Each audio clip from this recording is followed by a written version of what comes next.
Hello everyone, welcome back. So in this video is how to test a Schottky diode. So as you can see, so calibrate first to the diode mode test, as you can see. Then let's start the test. So we're going to test the reverse bias test. So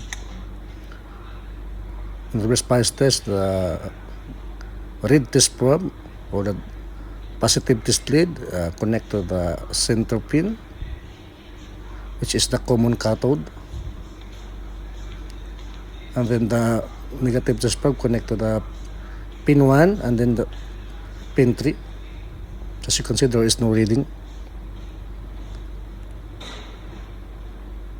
Then pin 3, so there must no reading if reverse bias. Okay, no reading.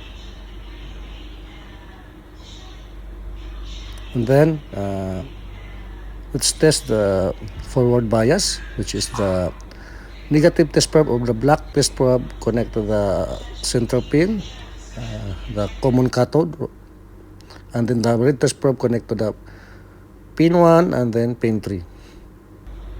Okay,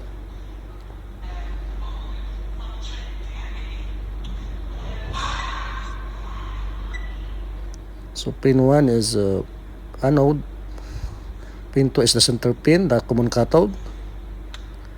So as you can see, the reading is 0.119 volts DC. So there is a reading. This is forward bias, and then transfer to the pin 3, another anode,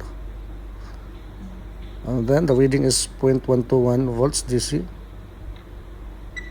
So this diode is good, okay. There is no reading in reverse bias, but in forward bias there is reading. As you can see, tingnan natin yung reading. So the center pin, the pin number 2 is the common cathode, and then pin 1 and pin 3 is the anode. Okay, this is the good diode or good Schottky diode. Thank you.